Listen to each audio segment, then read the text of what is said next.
Okay, good morning everyone, and I want to begin by saying that we are now in the day after Yom Kippur, Sunday morning, and it says in the Shulchan Aruch that one should wake up earlier on the day after Yom Kippur to go to shul. Lahashkim means to wake up early. Because today is a very special day. It has a special name. It's called B'Shem Hashem, the name of Hashem. And these days are considered festive days. From now till Sukkot, we don't say Tachnun. The reason is because in the time of the first Beis Hamikdash, this is the week that they dedicated the first Beis Hamikdash. And by parenthetically, I don't know if you know this, but that year on Yom Kippur they didn't fast. They canceled the fast in honor of the celebration of the dedication of the first Beis Hamikdash. Because the people were so happy that the Beis Hamikdash was built that they didn't fast that year. Imagine, the rabbis canceled the fast. The first one or second one? The first, the Shlomo Melech, in the days of Solomon. But, which shows a very powerful concept. So these are festive days. So it's a wonderful thing that we're starting to, we didn't push off the class. We could have said the day after Yom Kippur.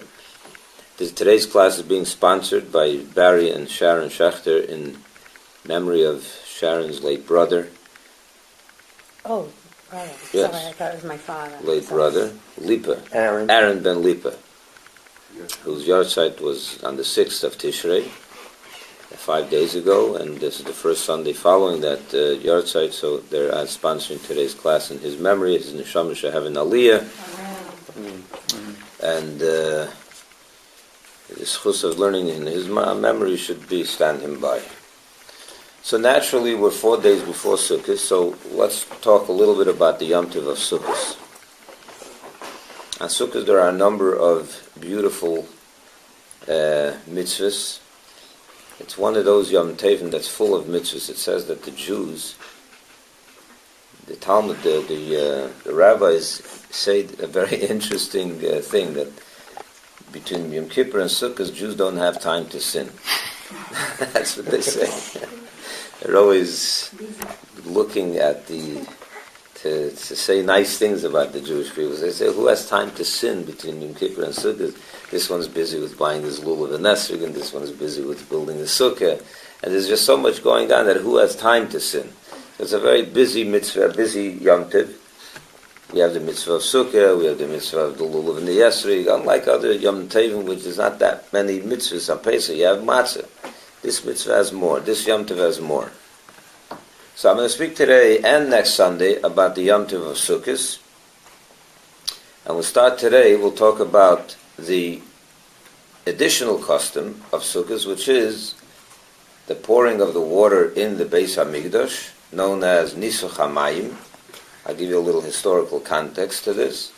And the mitzvah of the 4 kinds, the 4 species, the lulav, the esrog, the hadas, and the arava.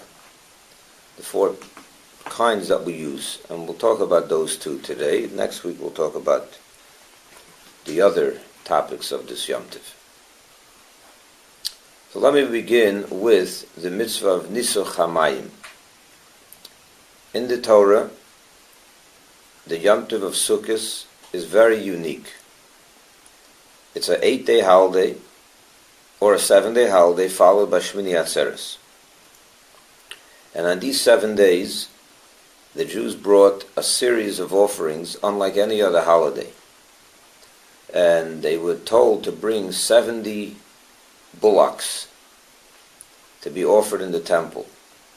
And every day they did 13 first day, then 12 the second day, and 11, then 10, and all the way till the 7th day they did 7. You add up 7, 8, 9, 10, 11, 12, 13, it's 70. And this was to, God said, it's a very beautiful concept. It says that the sages tell us if the Goyim knew, if the nations of the world knew how beneficial the temple was for them, the Jewish temple, the Beis HaMikdash, they would hire guards to watch it day and night. That's what they'd pay, they'd carry that, they'd foot that bill. They would take care of that. And because in the Beis Hamikdash so much was done on behalf of the Goyim as well. We didn't just think about ourselves. We included the nations of the world. And this is one case, and Sukkot, where it's clear in the Torah, it's a biblical mitzvah, where God tells us to bring the 70 bullocks, and the 70 are to represent the 70 nations. Of course, on Shmini Atzeres, God says, now you bring one bull, one sheep, that's for me and you, for the Jewish people. At Sukkot, we included everyone. Now, as part of every day we know, every day of the year, in addition to the daily offerings that were brought in the temple, there was also a mitzvah to do nisuch hayayin, to pour a libation of wine on the altar. And this was a very special mitzvah. And they did it with every sacrifice. We talk about it in davening. Niskei of yayin revi sahin, and you can see it in the prayers. If you say the parts before we start, when it talks about the sacrifices, you can see over there that it's very much in detail, all the different things that were done in the temple on a daily basis. And one of them was the pouring of the wine, a quarter of a hin. It's a measurement, it's a volume.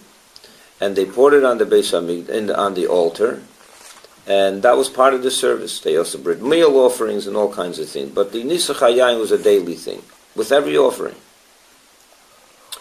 On Sukkot, we have a hint in the Torah that in addition to bringing wine on the altar, they also had to bring water, to pour water on the altar.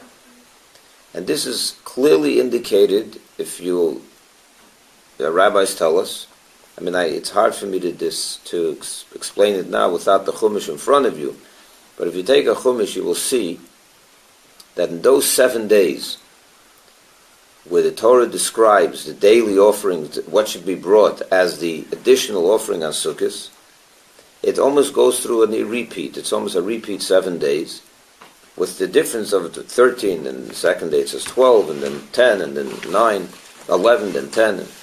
But when it says it changes the language on the second day, on the 6th day, and the 7th day. In one word, and it adds 3 letters. There's an addition of 3 letters. And the 3 letters are, in the second day it adds a mem, in the 6th day it adds a yud, and on the 7th day it adds another mem. And that makes up mem, yud, mem is mayim. And from here we know that in addition, on Sukkot, you had to bring the water libation in addition to the wine libation. Now, Barry's bringing the Chumashim, so I'll point that out to you. I think it would be very interesting for you to pay attention to this. If you'll turn to page, I'm going to go through this with you. What does the mind symbolize? I'll tell you in a minute, we'll talk about that in a minute. This could be found on page, let's begin with page 819.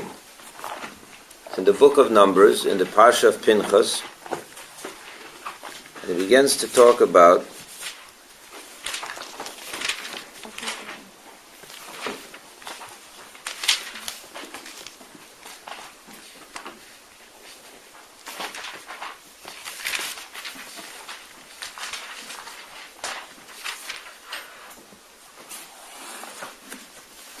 okay, so you're going to have to follow in the Hebrew for this, obviously. You take a look at the last 2 lines, verse 16. You see that? Usi'ir izem echad chatas, 1 goat for a sin offering. In addition to the daily ola offering, min chasa, its meal together with its meal offerings, viniska, and its wine libation, its libation. Okay, so you see over here the last word is vinisko. It's wine libation. Turn the page to the verse with the line where it says 23. You see the line that says 23. Every day's offering ends off with the same thing. Minchasa viniska. Go to line 26. Minchasa viniska. Just before that samach, right? Line 29. Minchasa viniska. The same thing. Now, go to line where it says 20. Up on top, 4 lines from the bottom, from the top. What does it say? Umin chasa v'niskehem, with a mem at the end. This is a change. So there you have an extra mem. This is going. It's just found. It's just there without a reason. There's no reason for it. Every other day just says v'niska, right? So there you have an extra mem right there. Now I'd like you to go to the last line, 32. Over there it doesn't need to say, by the sixth day it doesn't say umin chasa v'niska. It says unsacheha, an extra yud right in the middle over there. And the other lines you won't see that yud. You see that? There's an extra yud. Right? Am I going too fast? You following? Mm-hmm. And then turn the page. Oh, before we turn the page, let me show you something else.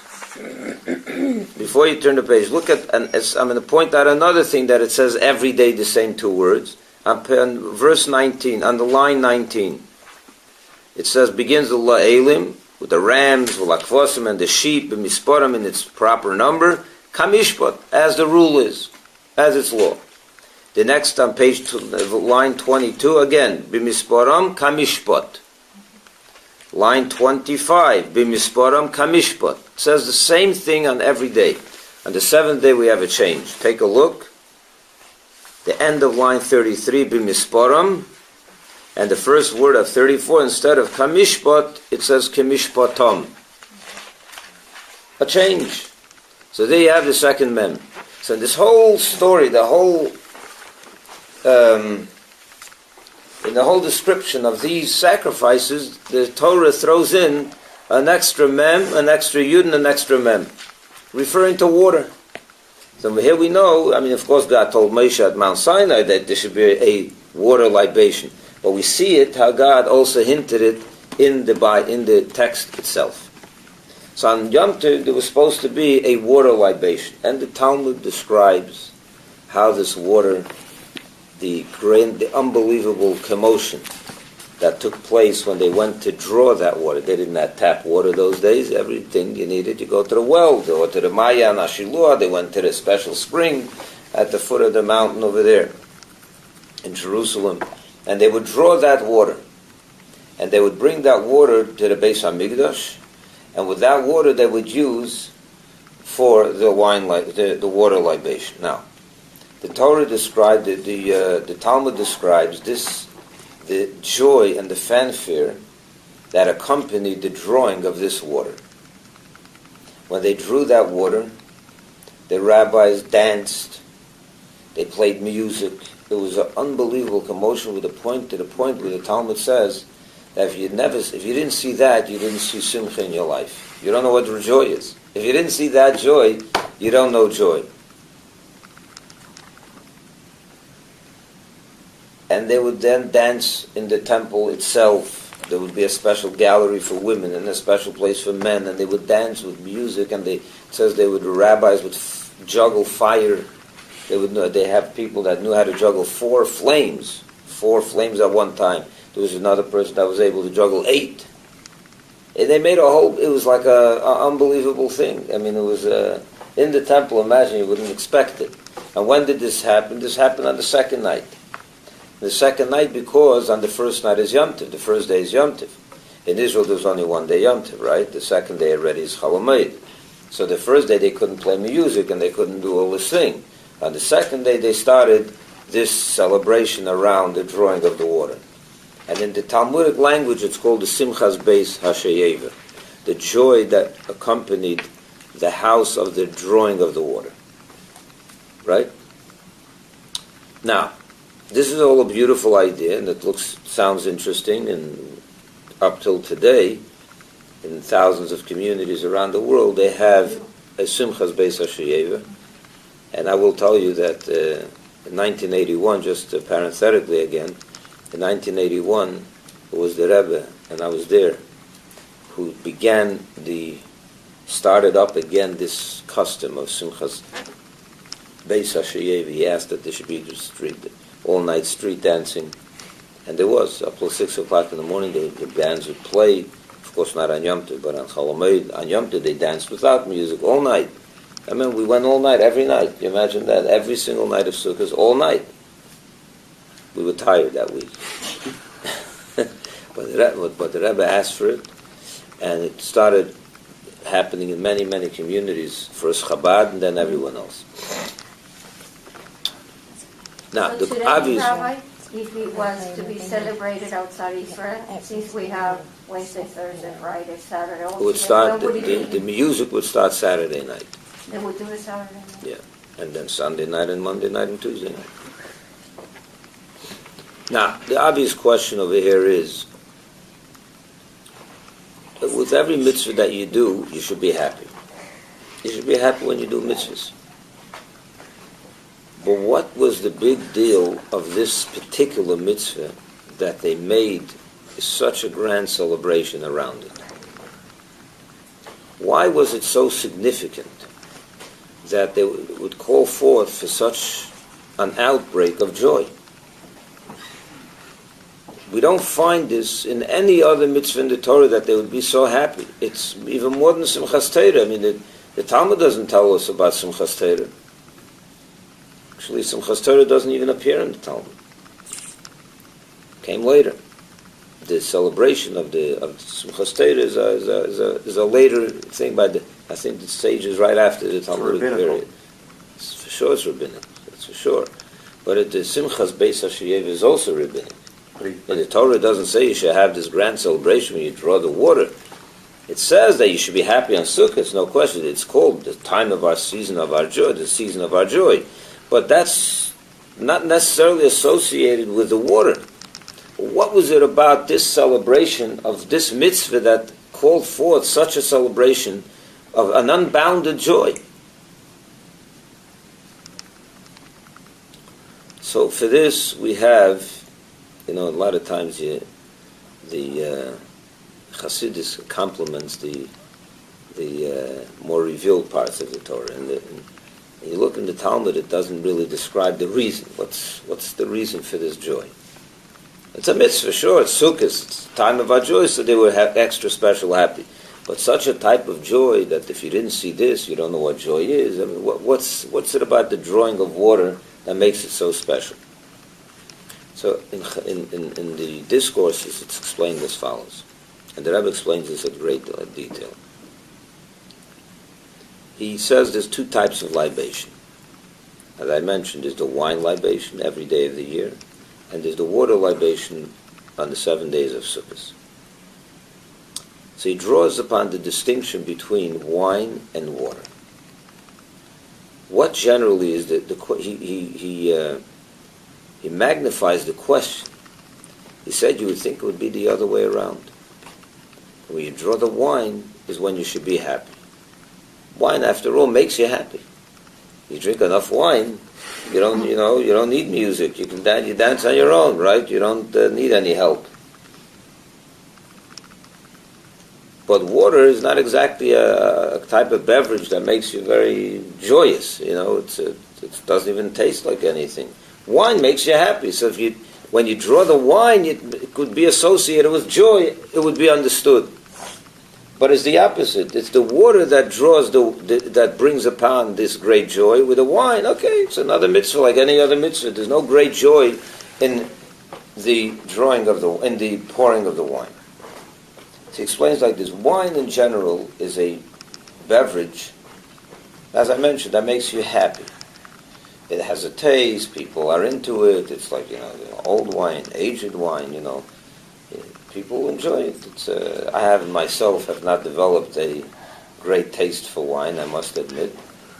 But those that know wine know that there's a special, it's a whole science. The tastes of wine, it's a whole thing. This wine makes you more happy, this wine is less. But wine is enjoyable. It's enjoyable. People enjoy drinking wine.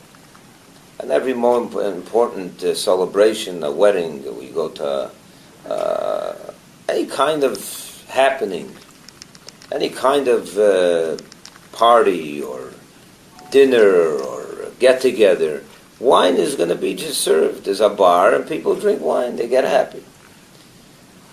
So wine makes the soul happy, makes you happy, makes the body happy. Water, on the other hand, is the opposite. It doesn't make you sad, but it doesn't make you happy. It's just a regular beverage Of course you need it, but it's not, there's no taste. It's a more flat, it quenches your thirst, but it doesn't have a taste. No one's going to say, wow, this bottle of water that I just drank, you should taste it. It doesn't happen. There's no great taste to water. So he says, the wine and the water represent spiritually everything in this physical world is a manifestation of a spiritual reality. So water is a manifestation of a spiritual reality, and so is wine.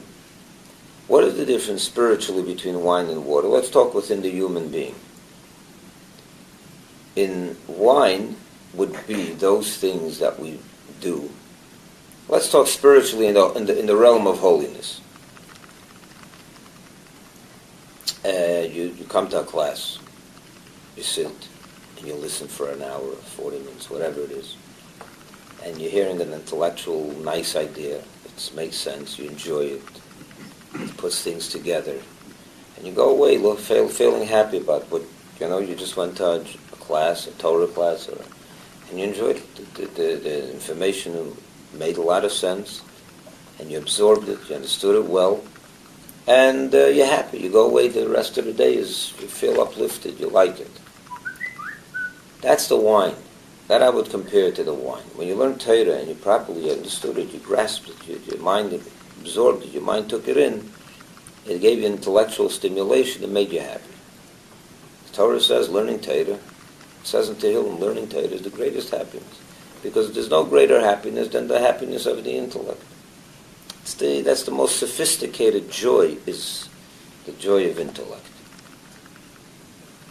Right? You go on a vacation. You enjoy vacation, sure. You went to this show, and you went to that show, and you went to this beach, and you went to that beach, and you went on a cruise, and the food was good. It was beautiful. And you could say a week of heaven, right? But ask a professor, or Professor Einstein, let's say, after he came up with a most sophisticated intellectual breakthrough, and he's been working for who knows how long on that breakthrough, and it's happened finally. He has it. Could you compare that joy to the joy of a cruise? The intellectual stimulation and the joy of coming up with an idea, of understanding, is the greatest joy. So the wine is represented by those aspects of Judaism, of Yiddishkeit, of learning, where your mind grasps, your mind understands, you do a mitzvah, you're into it, you have the kavanah, you know what you're doing, you understand it, you shake the lulav, yeah? You know that the 4 species represent the 4 types of Jews, as we know. The Medrash tells us. And we are uniting all Jews together in one shake, and you bring it close to your heart. And you're coming from Yom Kippur, and the unity of the Jewish people was so manifest on Yom Kippur. And now on Sukkot we're bringing it down to the world of action by bringing together the 4 species, the 4 Jews, in a real way. A mitzvah like that, you really enjoy it. You're into it, you enjoy it. There's something there for you. You get it. Because that's the wine. And if you will, if you want to break up the Jewish people in sections, you would say there's the wine Jew. There's a wine Jew. A Jew that his Torah and mitzvahs penetrates. He's into it. He knows what he's doing. He has the education. He has the wherewithal. He has understanding. He learns about every mitzvah before he does it. He appreciates what he's doing on many levels. The more you understand, the more you appreciate, of course. If you understand it just on the basic level, there'll be one level of appreciation. You understand on all the layers and layers and layers of understanding of every mitzvah, and you get into the Kabbalistic intentions, and you're really on a high. It's tremendous joy. It's like you're drinking good aged wine. It makes you happy. On the other hand, the water would be the opposite, the very opposite. Water represents those mitzvahs that we do, even though we have no idea why we're doing it. It's like the chukim, yeah. In the Torah, there are chukim. Chukim are those mitzvahs that are super rational. We don't have an appreciation for why we do it. What's the other class?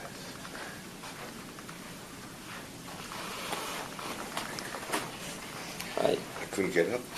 Like you're going to have a call. So the water represents just the opposite. That the relationship with Jewishness,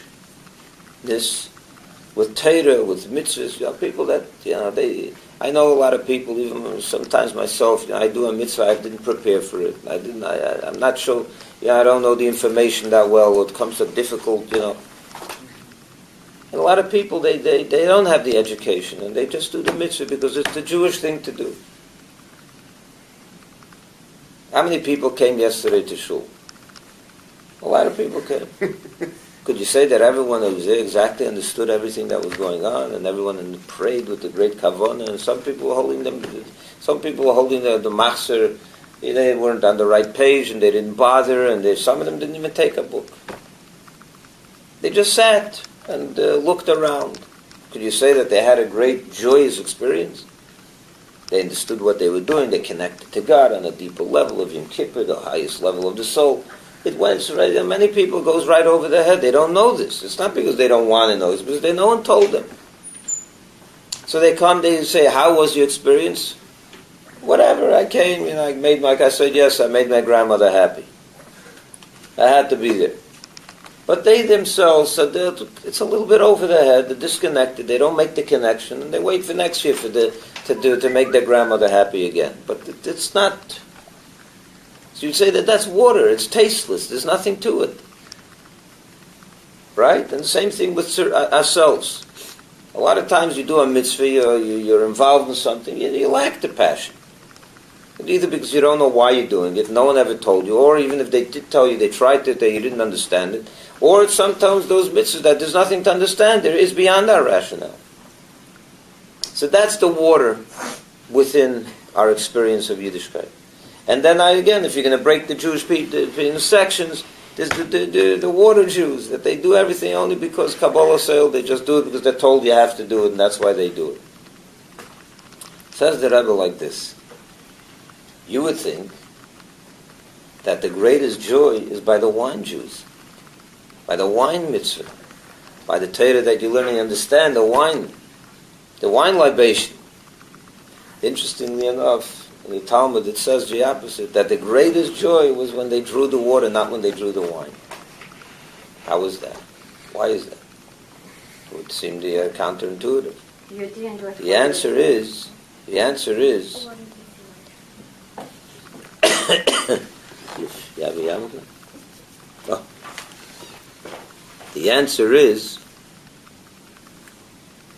you're right when you say that when you learn Torah and you understand what you're learning, you enjoyed it. You enjoyed it. The more you understand, the more you enjoy it. But now let's analyze this from a different perspective. When you say you enjoy, who enjoys it? Who understood? Let's say we understood this page of the Talmud, or this class. Who understood it? You, me, the people sitting around this table. How much did you understand? As much as you were able to. And if the smarter you are, the more you understand. But who is it that understood it? Ultimately, a human being. A human being. So now when you understood this mitzvah, and you go and you draw the water on Sukkot, or you celebrate Sukkot in some way or fashion, you'll be happier. You understand there's something about this holiday you're going to do with more passion, with more joy, with more greater level of involvement. There's a simcha there. You can say, I'm happy that I know what I'm doing. But who knows? It's a human being at the end of the day that knows it. And what do you know? How much could you know? We're all together, at the end of the day, we're very limited in scope. Our intellect is limited, our passions are limited, our loves are limited. Everything's limited, because by definition we're limited. So the more, if a limited human being is going to have, his intellect will be limited. So let's say you understood this discourse, you understood this page of the Talmud, you understood this chapter of the Torah. If it's a human being understanding, you know that right away. You know automatically it's a limited understanding. It's limited. So the joy that comes from that understanding, and again, the wine is the joy that comes from appreciating what you learned, appreciating the intent of the mitzvah. The intent by you is limited. The understanding by you is limited. Therefore, the joy will be limited. It can't be any other way. You can't be more happy if your happiness is an outgrowth of your understanding and your absorbing of the information. It's going to be commensurate with what you absorbed, with how much you enjoyed it, with how much you understood it. How much did you understand? A tiny bit. Well, what a human being is capable of understanding. What's a human being capable of understanding when you talk about godly infinite knowledge? A tiny bit. So your joy is going to be a tiny bit compared to the infinite God, the source of all these mitzvahs and so on and so forth. So the wine, you're right. Your wine is great. But it's not the ultimate joy. The other hand, the water. Water is very different. Water is, you're right, tasteless. It's flat. It doesn't bring about the excitement that wine does. But because of that, because of that deficiency, it has in it the ability to go beyond the limitations of the wine joy. What is water? Water we described before as those mitzvahs that we do, or those Jews that come and they're a little bit out of it, right? They're not really, they don't understand, they don't have the... So why are they doing it? If you analyze it, in humor, I said, it has to make their grandmother happy. But is that all it is? Is that all you think it is? It's probably a little more than that.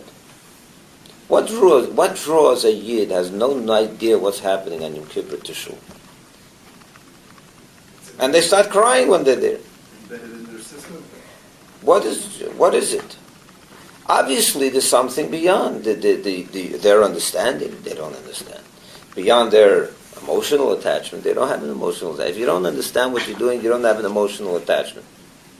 So what is attaching them? What is bringing them? What's drawing them? Obviously, it's something deeper that reaches to the core essence of who they are. What we call the Pintal Yid, the essence of the Neshama. The essence of the Neshama is a piece of Hashem, bound up with the essence of God. We described it last night by Ne'ilah. Is there any limits to that? That's the one part of us that is infinite. That's truly beyond any limitation. And because it's infinite, it's described as water. By the way, water and wine also have another distinction. Wine you can live without. Water you can't. You need water. You can't live without water. You need it even more than bread. So what it turns out that in this, again, everything in the physical world is a manifestation of a higher reality. So water and wine up there also represent two realities. One is deeper than the other. The water is essential, the wine is not. The water is essential, the wine is not. So the wine, that Yid, that some people look down at. He doesn't know what he's doing, and he comes, and he doesn't know how to hold the siddur, and he's not following, he's just there. He's there for Yizkir, he's there for Ne'ilah, he's there for Kol Nidre. He knows that something is going on, he must be there. That runs deeper than all the intellectual stimulation you can ever have.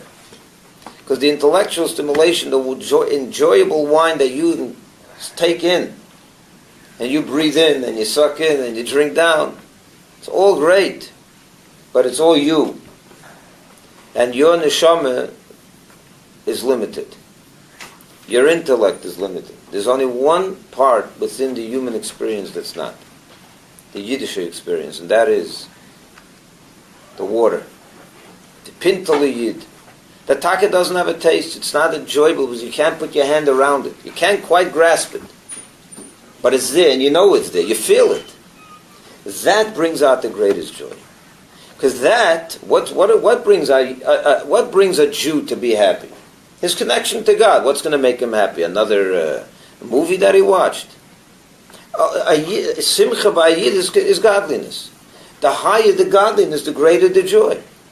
In those mitzvahs that are beyond our rationale, the water mitzvahs, or those Jews that are beyond Rasha, the water Jews, they run deep. By them it's the pintel yid, there's nothing else. They don't have any other manifestation, at least on a conscious level.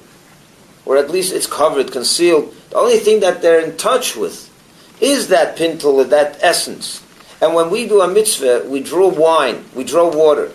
Those mitzvahs that go beyond our own subjective, and I call it subjective because that's what it is. Because if your joy and passion for a mitzvah is based on what you subjectively appreciate in this class or in that page of Talmud that you learn, you're processing it through your own filter, through your own brain. It becomes very subjective. We try our hardest to remain loyal to the theme and the topic, and we do, but it is going through our mind. So it becomes very subjective. What is that? That's a joy. Of course, it's a nice thing. But that is not the joy of Simchas Beis HaSheyev. The Simchas Beis HaSheyev of the water libation brought about that infinite joy. Because it's the water aspects of Judaism that ultimately connect us to God on the deepest level, and that brings out the greatest Simcha. When that Yid, or all of us have this, connects on that level, that's why Ne'ilah is so important, because you got to go from the first prayer to the second, and then you got to leave go. You have to leave go all the subjectivity. You got to let yourself fall into Hashem's hands. Because the minute it's all me, how much I understood, how much I absorbed, how much I'm appreciating, you're limiting yourself. Leave go for a minute and say, this is Ne'ilah, this is my essence, forget about my understanding. Be in touch with a different level. Hashem Elokim, that's it, that's all you need to know. God is God. Shema Yisroel, those three things that we say. That's the greatest moment. That's why it's the greatest moment, because it's so pure, it's so essential, it's so objective. It's not mixed in with our own, It's pure. That's why the water brings out the greatest level of joy. It's because it lacks our own human, subjective understanding, or whatever word you want to use. It's pure godliness.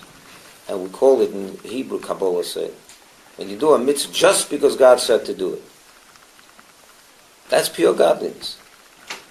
When you do a mitzvah because my brain tells me it's great, it's a nice mitzvah to do, then it's godliness, but godliness mixed in with a little human sediment, It's a little human subjective additional component, right, thank you.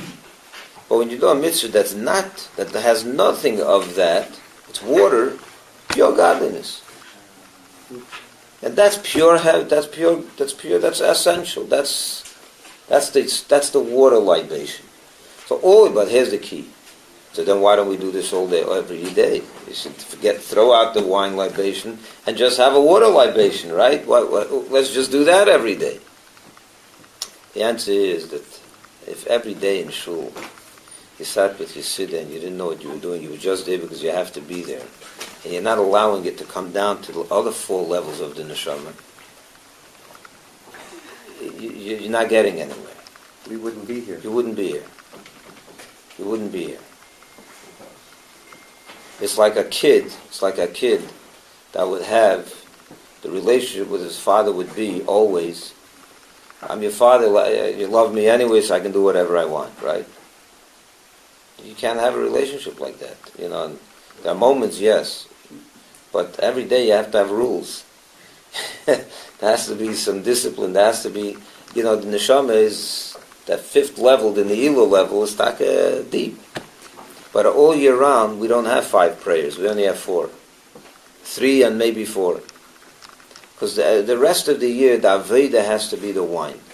If you can't take that water and turn it into wine, you're ultimately not making any progress. But where's the real simcha? Where the water is. That should never be forgotten. That's why right after Yom Kippur we have that great simcha, Beis HaSheyev. Because it's the water that brings about the deepest simcha. Because the rest of the year is wine, which is subjective. ultimately the water libation is the one that brings around about that great simcha. But it's only once a year. You can't have that every day. It doesn't. It's too overwhelming for us.